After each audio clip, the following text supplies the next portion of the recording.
오늘은 여러분들 시편 15편 말씀을 통하여 주의 장막에 머무를 자라는 제목을 가지고 함께 말씀을 나누고자 합니다. 시편 15편은 우리가 너무나 잘 알고 있는 다윗이 지은 시인데요. 다윗은 여러분들 어떤 사람이었습니까? 다윗 하면은 뭐가 떠오르시나요?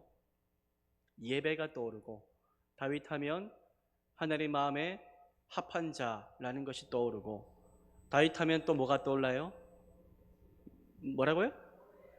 노래와 시, 그렇죠? 노래와 시, 또 뭐 찬양, 그렇죠? 뭐 전쟁, 여러 가지가 떠오르는데 다윗은 참 하나님께 사랑받는 인생이었고, 하나님이 다윗을 보실 때 참 흡족하셨지요. 왜냐하면 주의 장막에 늘 머무르기를 힘썼고, 주의 성산에 살기 위하여 온 마음과 정성을 다하여 자신의 삶을 드리며 살았던 자였기 때문입니다. 오늘 다윗은 시편 15편을 통하여 주의 장막에 머무를 자, 그리고 주의 성산에 사는 자가 과연 어떠한 자인가에 대해서 이야기하는데요. 즉, 주의 장막에 거한다는 것은 하나님의 임재를 경험하고 예배하며 살아간다는 것인데, 예배자는 어떠한 사람이 되어야 하는가에 대해서 이야기하는데, 오늘 시편 15편 말씀을 통하여 우리가 정말로 참된 예배자가 되기를 소망하며 하나님 원하시는 믿음의 사람이 되겠습니다. 함께 결단하고 기도할 수 있는 그런 시간이 되었으면 좋겠습니다. 우리 먼저 시편 15편 1절 말씀 함께 한번 읽어보겠습니다. 읽겠습니다. 시작. 여호와여, 여호와여, 주의 장막에 머무를 자 누구오며 주의 성산에 사는 자 누구오니까? 다윗이 여호와 하나님 앞에 질문을 합니다. 어떤 질문을 합니까? 여호와여, 주의 장막에 머무를 자가 누굽니까? 여호와여, 주의 성산에 사는 자는 누구입니까? 라고 묻지요. 이 질문은 여러분들 하나님이 기뻐하시는 사람이 누구입니까? 하나님의 마음에 합한 예배를 드리는 사람이 누구입니까? 라는 질문으로 이해할 수 있을 것입니다. 다윗은 주의 장막과 주의 성산이라는 공간적인 표현을 이야기하는데, 공간을 넘어서는 것이지요. 주의 장막, 거기 살 사람 누구입니까? 실제로 그런 이야기를 하는 것이 아니라 하나님과의 친밀한 인격적인 만남을 누리며 하나님과 함께 하나 되고 연합되는 그런 믿음의 삶을 살아가는 자가 누구입니까? 라고 묻는 것입니다. 다윗은 1절에서 주의 장막에 머무를 자, 주의 성산에 사는 자 누굽니까? 라고 묻고 이후 2절부터 5절까지 그 해답을 이야기하는데요. 여러분들 1절의 질문 이후부터, 그렇다면 2절부터는 당연히 어떤 모습이 나와야 될까요? 주의 장막, 주의 성산에 머무르고 살 자의 모습에 대해서 이야기를 하겠지라고 우리는 생각할 수 있습니다. 주의 장막 하니까 예배와 관련된 것 같고, 주의 성산 하니까 어떠한 거룩한 예식, 어떠한 종교적인 행동, 그러한 모습을 상상할 수 있지만, 그런데 참 놀랍게도 시편 15편 2절부터 보면은 그러한 것이 나오지 않습니다. 어떤 게 나옵니까? 하나님께 예배하는 형식, 어떤 자세에 대해서 이야기하지 않고 삶의 모습에 대해서 이야기를 하고 있습니다. 삶의 모습이 이러한 자가 주의 장막에 머무를 자이고, 이렇게 살아가는 자가 주의 성산에 사는 자다라고 말합니다. 2절부터 5절까지 다윗은 주의 장막에 사는 자의 삶은 이러해야 한다라고 말하며, 이러한 삶의 모습을 우리가 갖고 살아가야 될 것을 독려하고 있습니다. 삶의 자리에서 하나님을 믿는 자답게, 하나님께 속한 자답게, 하나님을 예배하는 믿음의 사람답게 정직과 공의를 행하며 이웃을 사랑하며 참된 말을 하며 그렇게 하나님께 영광 돌리는 삶을 살아갈 때에 그 사람이 바로 주의 장막에 머무를 자가 된다라고 말하는 것입니다. 예수님도 예배드리기 전에 이웃과 다투고 싸웠다면 화해하고 와서 예배를 드리라 말하지 않습니까? 예수님도요. 우리의 삶과 우리의 예배가 절대로 분리되어서는 안 된다라는 것을 말씀해주고 있는 것입니다. 여러분들, 예배와 삶이 다르면 안 됩니다. 예배와 삶이 일치하지 않는 이중적인 자가 되어서는 안 된다는 것입니다. 교회에서는 목사로, 장로로, 권사로, 집사로 거룩하게 살다가 이 교회 밖을 나가면 그렇게 말을 거칠게 하고 사람을 함부로 대하며 정직을 버리고 거짓을 말하며 살아서는 안 된다라는 것입니다. 안 된다라는 거죠. 삶이 예배가 되어야 하고 예배가 삶이 되어야 한다는 겁니다. 예배가. 다윗은 그렇다면 구체적으로 주의 장막에 머무를 자, 주의 성산에 사는 자의 삶은 어떠해야 된다라고 말하고 있을까요? 우리 시편 15편 2절을 먼저 한번 읽어보기를 원합니다. 함께 읽겠습니다. 시작. 정직하게 행하며 공의를 실천하며 그의 마음의 진실을 말하며. 다윗은 2절부터 5절까지 4절에 걸쳐서 주의 장막에 머무를 자, 그 자격에 대해서 몇 가지를 이야기합니까? 10가지나 이야기합니다. 10가지. 본문을 잘 보면 여러분들 제시하고 있는 10가지 덕목은 다 뜬구름 잡는 말이 아닙니다. 정말로 우리가 할 수 있는 실천적인 덕목을 말하고 있습니다. 삶의 자리에서 하나님 앞에서 실제로 행동으로 옮겨야 하는 것을 말하는 거지요. 진정한 예배자는 어떤 관념적인 신앙을 가진 것만으로 되는 것이 아니라 그 믿음이 삶의 자리에서 증명되어져야 한다는 것입니다. 삶의 자리에서 하나님을 만난 자답게 믿음을 드러내고 또 여러 사람과의 만남 속에서 믿는 자다운 그런 모습을 실제로 보여주어야 한다는 거지요. 첫 번째 필요한 것이 무엇이라고 말합니까? 정직하게 행하는 것이라고 말합니다. 정직하게 행하여라는 말씀을 원문으로 번역해 보면 흠 없이 완전하게 걷는 자라는 의미입니다. 흠 없이 완전하게 걷는 자.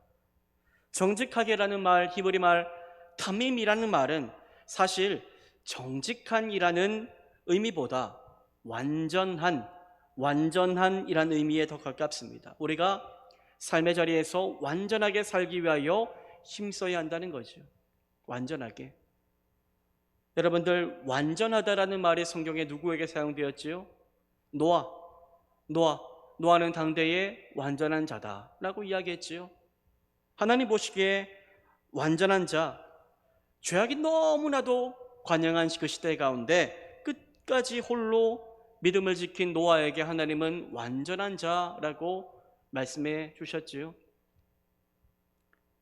하나님은 또 이스라엘의 민족 조상 아브라함에게 완전하라 라고 말씀하셨습니다. 여러분들, 진정한 예배자는 세상 가운데 완전하게 행하며 살아가는 자입니다. 우리는 하나님 앞에서 늘 완전해지기 위하여, 우리가 정말로 하나님을 닮아가기 위하여, 완전해지기 위하여 힘쓰며 살아가야 할 것입니다. 그런데 사실 우리는 어떻습니까? 완전합니까? 완전하지 못하지요. 우리는 불완전합니다. 우리는 불완전하지요. 완전한 삶을 오늘도 여러분들 살아오셨나요? 살지 못했습니다. 우리는 불완전한 존재이기 때문에, 한계 많은 인생이기 때문에 우리는 완전을 여러분들 이루며 살지 못합니다. 죄인이기 때문입니다. 그런데 하나님은 우리가 완전하기를 바라십니다. 어떻게 하면 우리가 완전한 자로 삶 속에서 살 수 있을까요? 완전한 분을 붙드는 것밖에 없습니다. 유일하게 하나님 보시기에 완전한 분은 누구입니까? 바로 예수 그리스도이십니다. 예수 그리스도, 그분의 완전함을 따라, 그분을 믿음으로, 그분을 따라가며 그분의 의를 날마다 성령 안에 덧입으며 살아가라는 명령으로 이해할 수 있겠지요. 그렇게 우리는 완전한 예배자로 하나님 앞에 서기 위해 매 순간 깨어 있으며 완전하신 나의 주 예수 그리스도를 매 순간 날마다 의지하며 하나님 앞에 두려운 마음을 가지고 완전하게 행하기 위하여 깨어서 살아가는 삶이 필요합니다. 두 번째로 다윗은 공의를 실천하며 라고 말하는데요, 원문의 의미를 삶에 번역을 하면 의로움을 행하며 살아가는 자라는 뜻입니다. 하나님 앞에서 옳게 여겨지는 것들을 삶 속에서 적극적입니다. 적극적으로 행하며 사는 자, 적극적으로 의를 드러내며 사는 자가 주의 장막에서 하나님의 임재 은혜를 누릴 수 있는 자가 된다라고 말합니다. 세 번째로 다윗은 그의 마음에 진실을 말하며 라고 이야기하는데요. 한글 성경은 원문의 의미를 정확하게 여러분들 표현하지 못하고 있습니다. 원문을 직역하면 그의 마음에 진실을 말하며 라는 말은 그의 마음에 있는 진실을 말하며 라는 의미입니다. 그의 마음에 있는 진실을 말하며. 다윗이 말하는 주의 장막에 머무를 자는 먼저 그 마음속에 무엇을 품어야 됩니까? 진실, 진리를 품어야 됩니다. 진리를 여러분들 품어야 됩니다. 그런데 끝이 아닙니다. 그게 내가 믿습니다라는 진리를 품는 것만으로 끝이 아니라, 마음속에 진실을 두는 것이 끝이 아니라 자기 마음속에 있는 진실을 삶 속에서 무엇을 말해야 됩니까? 말하며 라고 이야기하는데요, 삶 속에서 말로 표현하며 살아갈 수 있는 자가 되어야 한다는 것입니다. 바로 이러한 사람이 주의 장막에 머무를 자격이 있다라고 말하는 거지요. 내가 복음을 믿는데 이 복음을 부끄러워하지 않아야 되고, 내가 가지고 있는 복음을 세상 속에서 밝히 드러내며 말로 나는 예수를 믿습니다, 나는 하나님을 믿습니다 고백할 수 있는, 복음을 말하는 사람이 바로 주의 장막에 머무를 수 있는 자라고 이야기하는 겁니다. 여러분들 어려움이 와도 절대로 여러분들 안에 있는 그 진실, 진리를 여러분들 부인하지 마시기를 바랍니다. 직장에서 예수 믿는 것 때문에 어려울 수 있고요, 우리가 삶에 믿지 않는 가정 가운데 예수 때문에 어려울 수 있지만 내 속에 들어온 진실을 어찌 말하지 않을 수 있단 말입니까? 그 진실이 진리라고 믿는다면 우리는 말해야 됩니다. 나는 예수를 믿습니다. 예수만이 생명입니다. 예수만이 이 어둠을 밝히 비치실 수 있는 분이십니다 라고 말할 수 있는 그 담대함을 부어달라고 날마다 깨어 기도할 수 있기를 바랍니다. 여러분들 시편 15편 2절에서 다윗은 세 가지 우리가 해야 될 일들에 대해서 이야기했는데요, 3절에서는 그와 반대로 세 가지 하지 말아야 될 일들에 대해서 이야기도 하고 있습니다. 시편 15편 우리 3절 말씀을 함께 한번 읽어보겠습니다. 시작. 그의 혀로 남을 허물하지 아니하고 그의 이웃에게 악을 행하지 아니하며 그의 이웃을 비방하지 아니하며. 다윗은 하나님의 마음에 합한 예배자는 이웃과의 관계에서 믿는 자다운 모습이 있어야 된다라고 말하는데요, 그 가운데 가장 먼저 나오는 것이 뭡니까? 그의 혀로 남을 허물하지 아니하며. 그의 혀로 죄짓지 않는 겁니다. 혀로 허물하다, 그의 혀로 남을 허물하지 아니한다라고 하는데, 허물하다라는 말은 히브리 말로 참소하다라는 말입니다. 라갈이라는 말인데, 이 말은 본래 우리가 여러분 신체 가운데 있는 발, 이 발에서 유래된 말입니다. 발에서. 본문에서는 사람의 발이 막 걸어 다니잖아요. 발이 걸어 다니는 것처럼 혀가 걸어 다니는 것을 표현하는 겁니다. 혀가 막 걸어 다니며 남에 대한 해로운 소문을 퍼뜨리거나 비방하는 것을 의미하는 겁니다. 이렇게 남을 중상모략하는 자, 참소하는 행위를 즐기며 사는 자들은 하나님의 존전에 거하며 하나님이 주시는 은혜를 온전히 누릴 수 없다라고 말씀하고 있는 거죠. 우리는 남의 허물을 너무 쉽게 들추어냅니다. 남이 잘하는 것은 애써 모르는 척하면서 남의 허물, 약점을 알게 되면 뭘 합니까? 말하고 싶어 합니다. 막 다른 사람에게 찾아가서 묻지도 않았는데 자기야 그거 알아? 라고 말하면서 남의 허물을 막 이야기합니다. 새벽 기도 마치고 제가 이제 지하도를 건너서 올라오다 보면은 새벽마다 만나는 아줌마들이 있어요. 새벽마다 만나는 아줌마들. 이제 출근 준비하시는 것 같아요. 버스를 막 준비하면서 운동하시고 막 그런 분들이 있거든요. 5명을 제가 늘 봅니다. 한 번, 두 번 보니까 그분도 제가 익은지 인사를 할까 말까 서로 그런 사이가 되어버렸어요. 근데 지나갈 때 계속 제가 말을 듣거든요. 말을 듣는데 좋은 말 하면 좋으련만 안 돼. 그 사람 안 돼. 이런 얘기를 아침부터 힘차게 하고 계시더라고요. 힘차게. 어디서 아침부터 그런 힘이 나오는지, 어떤 아줌마는 막 스트레칭 하면서 그 새끼 막 이런 얘기를 해요. 막 응? 근데 참 놀라운 것은 남은 욕하면서 표정이 막 밝아요. 막 밝은 거죠. 이게 여러분들 우리의 모습이지요. 다른 사람의 허물을 이야기하면 우리는 어떨까요? 상대적으로 자신이 더 낫다는 느낌을 받는 것 같습니다. 남을 낮추고 자신을 높이고자 하는 의로움이 우리 안에, 헛된 의로움이 욕심이 되어 들어온 거죠. 이처럼 남의 허물을 말하는 것은, 이것을 즐기는 것은 인간 안에 죄악된 본성 때문이고 성령이 기뻐하시는 것은 아닙니다. 우리는 이것을 이겨야지요. 십자가에 못 박고 침묵이 필요한 것 같아요. 때로는요. 침묵해서 여러분들 죄지지는 않거든요. 근데 너무 많은 말 때문에 우리는 하나님 앞에 죄를 지을 때가 많은 것 같습니다. 아담 이후에 인간은 본능적으로 남과 비교하고 남을 판단하려는 존재가 되어버렸습니다. 타인의 부족함을 보면서 기뻐하고 안도하지요. 그러나 믿음의 사람은, 주의 장막에 거하는 사람은 다른 사람의 허물을 쉽게 말하지 않고 남을 품고 사랑하는 자로 부름받았다는 사실을 항상 기억하며, 여러분들 우리의 말을 통해서 남을 칭찬하고 남을 높여주는 그러한 연습을, 경건의 훈련을 날마다 했으면 좋겠습니다. 이후 다윗은 그의 이웃에게 악을 행하지 아니하며 라고 말하는데요. 이웃은 평소에 서로 도움을 주고받는 절친한 관계를 말하는데, 하나님은 그러한 절친한 관계 속에서 악을 행하지 말라, 나를 위해서, 내 유익을 위해서 악을 행하지 말 것을 권면하고 있습니다. 그리고 이어서 다윗은 그의 이웃을 비방하지 아니하며 라고 말하는데요. 3절 서두에 나오는 그의 혀로 남을 허물하지 아니하고 라고 라는 말씀과 비슷해 보입니다. 그런데 조금 다릅니다. 원문을 번역하면 이런 의미입니다. 아주 가깝게 지내는, 나와 정말로 친밀한 사람들을 수치스럽게 하지 말라는 겁니다.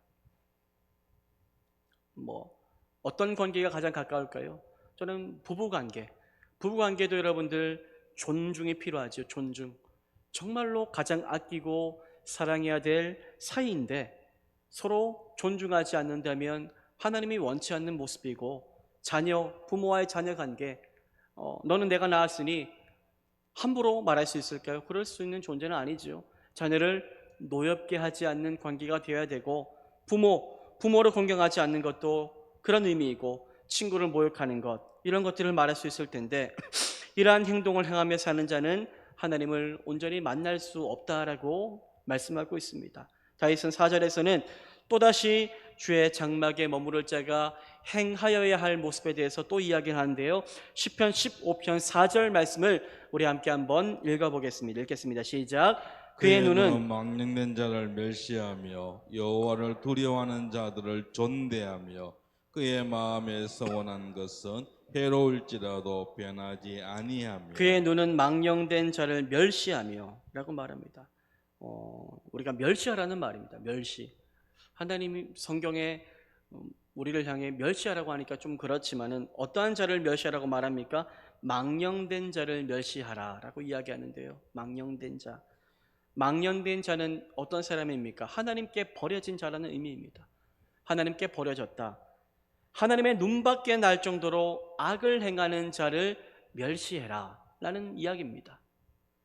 주의 장막에 머무를 자는 하나님의 눈밖에 날 정도로 악을 행하는 자들을 따라가거나 닮아가지 않아야 한다는 것입니다. 우리는 누구를 닮아갑니다, 여러분들. 역대 한 말씀을 새벽마다 보고 있는데 닮아가지요. 아합의 길로 따라갔더라, 이런 말씀이 있지 않습니까?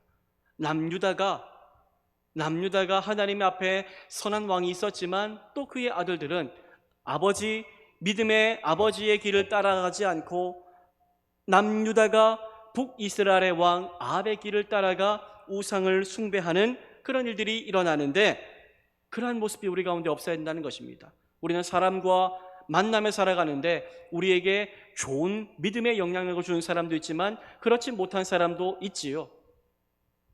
우리는 닮아갈 수 있는데 그 사람이 정말로 내게 악을 준다면, 악한 영향력을 준다면 끊어버릴 수 있는 모습도 필요하다는 것입니다. 우리에게 이러한 결단이 있기를 바랍니다. 그리고 주의 장막에 머무를 자는, 망령된 자는 멸시하지만 누구는 존대합니까? 여호와를 두려워하는 자들을 존대하며 라고 말씀합니다.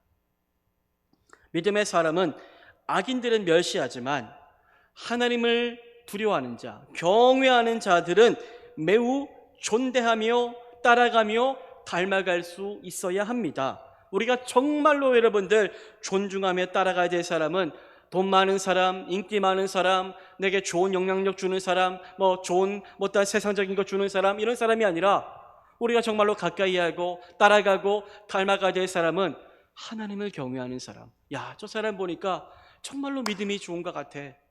정말로 하나님 앞에, 십자가 앞에 사는 것 같아 라고 이야기할 수 있는 그러한 사람 곁에서 그 사람을 닮아갈 때에 우리에게 은혜가 임할 수 있다는 것입니다. 사람을 잘 만나야 됩니다, 여러분들. 사람을요. 또 한 가지 주의 장막에 머무를 자의 멋진 모습을 다윗이 이야기하는데요, 그의 마음에 소원한 것은 해로울지라도 변하지 아니하며 라고 말합니다. 직역하면 본문을, 그는 스스로를 상하게 하는 소원을 하였으나 그 소원을 바꾸지 않는다라는 말입니다. 성경을 보면 자신이 한 소원, 그 소원이 자신을 해하게 하는 소원도 있었지요. 그러나 다윗은 하나님에게 한 약속이기 때문에 자신에게 해가 되어서 찾아올지라도 하나님과의 약속, 소원을 이행하고자 하는 심지가 굳은 그 사람에게 하나님의 은혜가 임한다라고 말씀하는 겁니다. 마지막 5절에서 다윗은 또 중요한 이야기를 하는데요, 어디에 깨끗한 자가 주의 장막에 머무를 자라고 말합니까? 우리 시편 15편 5절도 함께 한번 말씀을 읽어보겠습니다. 읽겠습니다. 시작. 이자를 받으려고 돈을 구워주지 아니하며 뇌물을 받고 무지한 자를 해하지 아니하는 자이니 이런 일을 행하는 자는 영원히 흔들리지 아니하리이다. 5절은 여러분들 돈에 대한 이야기인데요, 돈에 깨끗한 자가 주의 장막에 머무를 자다, 재물에 깨끗한 자가 되어야 한다라고 말합니다. 이자를 받으려고 돈을 구워주지 아니하며 라고 말씀하는데, 그는 그의 돈을 고리로 빌려주지 않는다라는 말입니다. 하나님은 이스라엘 백성들 사이에서 높은 이자를 받고 돈을 빌려주는 것을 원치 않으셨습니다. 만약 높은 이자를 갚지 못할 경우 좋았던 관계가 깨어지고 누가 누구를 착취하고 착취당하고 부당한 대우를 받고 상처받고 이러한 일들이 있음을 아셨기 때문입니다. 하나님은 공동체의 화합을 깨뜨리는 그러한 돈을 서로 빌려주고 이자로 받고 하는 일들을 원치 않으셨고, 오히려 아무것도 원치 않으며 나누어주고 흘려주고 베풀어주는 그러한 긍휼을 우리에게 베풀라고 말씀하셨습니다. 그리고 뇌물에 대해서 이야기하는데요, 뇌물을 받고 무죄한 자를 해하지 아니하는 자이니 라고 마지막으로 이야기하는데, 결국 돈에 대한 이야기지요. 뇌물, 돈이지요. 뇌물은 받는 사람의 판단력을 흐리게 합니다. 그리하여 부당하고 왜곡된 결정을 때론 내리게 하지요. 뇌물은 정의를 무너뜨리고 정직하고 돈 없는 자들을 고통과 한탄 속에 빠뜨릴 수 있는 위험한 것입니다. 우리는 물질에도 깨끗한 자가 되어야 되는데, 하나님 앞에 주의 성산에 사는 자, 주의 장막에 머무르는 자는 그저 영적인 존재만이 아니라, 그렇죠? 삶의 자리 가운데 우리가 돈의 영향력을 가장 많이 받잖아요, 사실. 그렇죠? 돈의 영향력 얼마나 많이 받습니까? 그렇죠? 아이고, 아빠 어깨가 아파, 좀 주물러 봐. 안 주물러. 우리 딸이 1,000원 줄게 하면 예 아버지. 아이고, 이쪽 팔도 아픈데 아버지 1,000원 다 됐는데요, 2,000원 줄게. 그러면 또 해요. 그저께 3,000원 줬더니 야, 지금까지 했던 것 중에 가장 세게 주물르더라고요. 그렇죠? 돈을 우리가 얼마나 많이 좋아합니까? 그런데 그 우리가 좋아하는 돈 때문에 우리가 하나님의 임재를 잃어버리고 놓쳐버릴 수 있다라고 성경은 말씀합니다. 돈을 사랑함이 일만하게 뿌리다라고 말씀하고 있는데요. 돈을 사랑함이 일만하게 뿌리가 될 수 있다. 돈 때문에 여러분들 일어나는 세상의 범죄가 얼마나 많습니까? 뭐 캄보디아 사태 이런 것들도 결국 돈 때문에 다 일어난 일들 아닙니까? 돈 때문에 인간성이 말살되고 돈 때문에 범죄가 일어나고 이러한 시대 가운데 우리가 정말로 누구를 사랑하고 돈 앞에 어떻게 깨끗하게 살아가야 될지에 대해서 고민하고 기도했으면 좋겠습니다. 다윗은 이렇게 주의 장막에 머무를 자의 10가지 조건을 이야기하고 난 이후에 이런 일을 행하는 자는 영원히 흔들리지 아니하리이다 라고 고백합니다. 여러분, 주의 장막에 머무를 자 누구입니까? 예배와 삶이 동일한 자, 하나님 앞에 완전하고자 힘쓰는 자, 남을 허물하지 않는 자, 악을 따라가지 않고 하나님을 경외하는 자, 본보다 하나님을 사랑하는 자입니다. 성경은 이러한 자들이 영원히 흔들리지 않을 것이고 주의 성산에 살며 주의 장막에 영원히 머무르게 될 것이다 라고 말씀합니다. 이러한 그 은혜가 우리 모두에게 임할 수 있도록 하나님 인도해 달라고, 하나님 삶이 예배가 되고 예배가 삶이 될 수 있도록 나를 예배자로 불러달라고 이 시간 우리 함께 은혜를 구하며 찬송하고 기도하는 생명의 시간이 될 수 있기를 축복합니다. 이 시간 우리 함께 완전하신 나의 주님, 우리가 완전하지 않지만